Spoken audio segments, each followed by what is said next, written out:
সবাই পাবে চতুর্থ বছর থেকে। হ্যাঁ, এই জুলাই থেকে একটা প্রতি 4 বছরের মধ্যে সমস্ত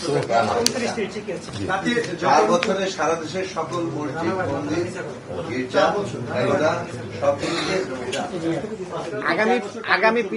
আগামী ফিসক্যাল থেকে, আগামী অর্থ বছর থেকে আমরা এই পাইলট স্কিমে যেটা বললাম সেটাতে এবার দেব।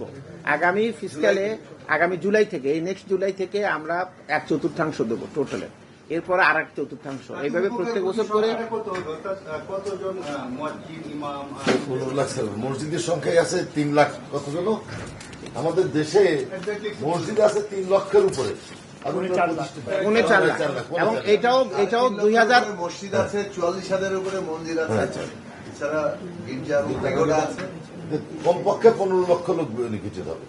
জি, কারণ এটা আমরা যে মসজিদের সংখ্যা বললাম, এটা 2020 সনের স্ট্যাটিস্টিক্স, এখন আরো সংখ্যা বাড়বে।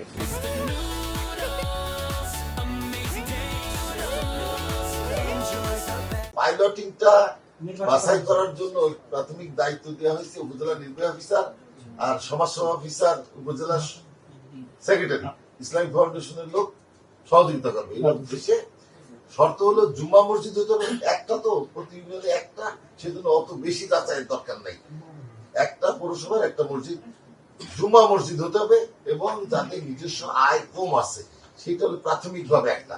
আর আপনার বাসার নীতিমালা কমিটি থাকবে, কিন্তু কোনো নীতিমালাই প্রয়োজন হবে না, কেননা সকল মসজিদ মন্দিরই নিয়ে আসা হবে, তো কেউ তো বাদ যাবে না। কেউ ভুল করেন না আপনারা। হ্যাঁ,